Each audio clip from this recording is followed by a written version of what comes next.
প্রশ্ন হলো, আমি নিয়মিত রক্তদান করি, রক্তদানের পর অনেক গ্রহীতা ফলমূল খেতে দেন এবং আসা যাওয়ার ভাড়া দেন, এগুলো গ্রহণ করা যাবে কিনা? যেগুলো করতে পারেন, কারণ আপনার নিজের টাকায় আসা যাওয়া করতে আপনি বাধ্য নন। হতে পারে যে অনেকেই রক্ত দিতে আসতে চান, কিন্তু তার আসা যাওয়ার খরচ নেই।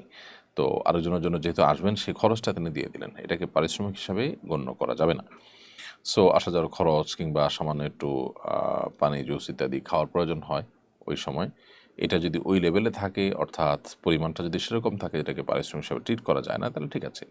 আর যদি পরিমাণটা অস্বাভাবিক হয়, যেটাকে পারিশ্রমিক ধরা যায়, তাহলে সেক্ষেত্রে সেটা গ্রহণ করা বা সেটা লেনদেন করা যাবে না। কারণ মানুষের শরীরের কোনো অংশ বিক্রি করার অনুমোদন ইসলাম আমাদেরকে দেয়নি। আল্লাহ সুবহানাহু ওয়া তাআলা বলেছেন, ওয়ালাকাদ কাররামনা বানি আদম, আমি আদম সন্তানকে সম্মানিত করেছি, মর্যাদা দান করেছি।